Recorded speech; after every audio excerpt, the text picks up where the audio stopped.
जो स्टूडेंट्स यहाँ बैठे हैं, आपसे मैं एक छोटी सी बात कहना चाहती हूँ। आपने एपीजे अब्दुल कलाम साहब का नाम सुना है ना सबने?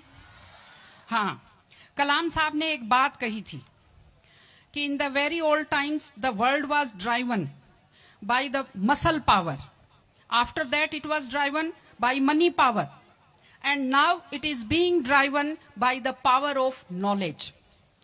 यानी पहले शरीर की ताकत से दुनिया चलती थी, उसके बाद कुछ दिन पैसे से दुनिया चली, और अब दुनिया कैसे चलती है? ज्ञान की ताकत से चलती है। आज अमेरिका और रूस, फ्रांस क्यों हमसे आगे हैं? उनकी जनसंख्या भी कम है, शायद वो मेहनती भी हमसे कम है, लेकिन वो हमसे क्यों आगे हैं?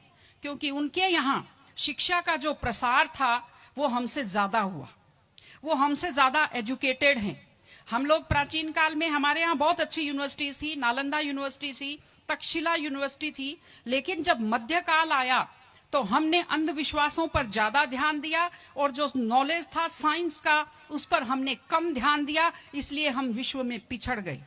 एसएसटी में आप लोग पढ़ते होंगे, 10th के बच्चे एसएसटी पढ़ते हैं, कि एक समय था जब वर्ल्ड की जो रिचेस्ट कंट्रीज थी वो रूस अमेरिका नहीं थी, वो इंडिया था और वो चाइना था।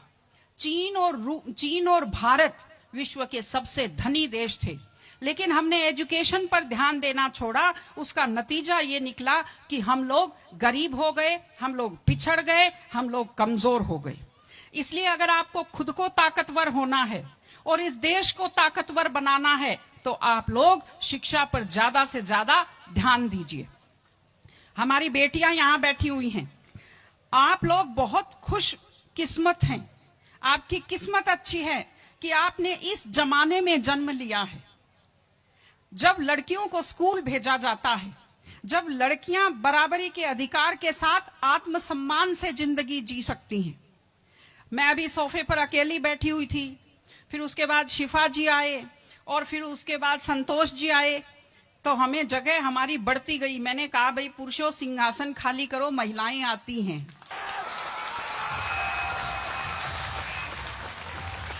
तो आप लोग बहुत खुशकिस्मत हैं। आपकी दादी नानी कितना मेहनत करती थी, सांस नहीं ले पाती थी खुलकर, घूंघट से चेहरा ढककर रखना पड़ता था, जोर से बोल नहीं पाती थी, कानाफूसी में बात करती थी, और आप कितने सम्मान के साथ अपना बैग लेकर के पूरे विश्वास से आप स्कूल आते हो। बहुत खुशकिस्मती की आपके लिए बात है, आपको इसका फायदा उठाना चाहिए। आपको कोशिश करनी चाहिए कि आप एक मजबूत नारी बने, और आपसे मैं कहना चाहती हूं कि आपके ऊपर बहुत विश्वास करते, आपके पेरेंट्स आपको घर से बाहर भेजते हैं, अपने माता पिता को हमेशा अपने मन में रखिए।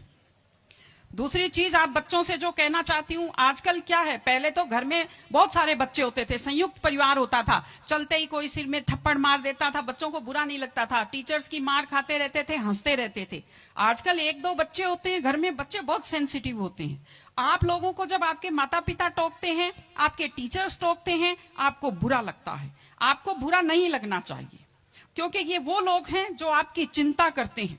मैं आपको एक छोटा सा किस्सा सुनाऊंगी। एक गाय जंगल में चल रही थी, अचानक उसने देखा एक बाघ पीछे दौड़ा। गाय भी भागी जान बचाने के लिए, सामने दलदल था, वो दलदल में थोड़ा चली, वो दलदल में फंस गई। बाघ भी पीछा करता हुआ आया, वो भी दलदल में फंस गया, लेकिन गाय से थोड़ी दूरी पर था, चल नहीं पाया। तो गाय हंसी और उसने बाघ से कहा, बाघ तू तो गया, तू मरेगा। तो बाघ ने कहा, तुम क्या हंस रही हो, तुम भी तो मरोगी दलदल में। उसने कहा, मैं नहीं मरूंगी, देखना। शाम को जब मालिक ने देखा गाय नहीं आई, वो 2-4 लोगों को लेकर आया। जब देखा गाय दलदल में फंसी हुई है, वो रस्से लाया, लकड़ी लाया और गाय को निकालकर बाहर किया। तो गाय ने बाघ को कहा, बाघ तुझे कोई नहीं निकालेगा, मैंने कहा था ना, जिसको संभालने वाले होते हैं वो दलदल में फंसकर नहीं मरता। आपके जो टीचर्स हैं, आपके टीचर्स और आपके पेरेंट्स आपको संभालने वाले हैं। अगर आप उनकी बात मानेंगे, आप डांट के पीछे छुपी हुई उनकी चिंता को आप समझेंगे तो आप बुराइयों के और गलतियों के दलदल में कभी नहीं फंसेंगे।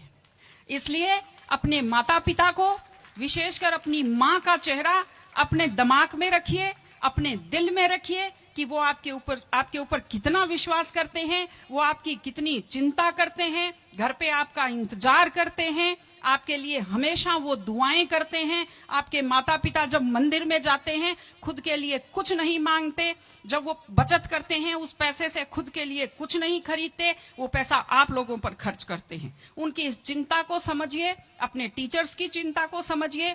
मैं आप सबको बहुत शुभकामनाएं देती हूं कि आप लोग, आपकी बुद्धि तीव्र हो, आपका मन बहुत समृद्ध हो, आपका हृदय बहुत संवेदनशील हो। मैं स्कूल को मैं बहुत बहुत शुभकामनाएं देती हूं। टीचर से अपील करती हूं कि व्यक्ति केवल शरीर और दिमाग नहीं होता, एक मन होता है, एक आत्मा होती है। माइंड जो है, mind is sharpened by the knowledge and information. दिमाग तो तेज होता है, लेकिन बच्चों का मन समृद्ध कीजिए, उन्हें कमजोर पर दया करना सिखाइए, उन्हें परिवार के प्रति संवेदनशील बनना सिखाइए कि वो एक अच्छे संपूर्ण नागरिक बने, जिसको कहते हैं कंप्लीट पर्सनैलिटी, वैसे बने।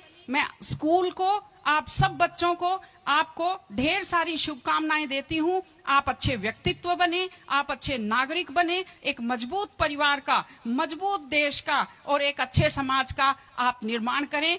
आपने बुलाया, हमें सुना, हमें सम्मान दिया, मैं हृदय से आभारी हूं। बहुत बहुत धन्यवाद। नमस्कार।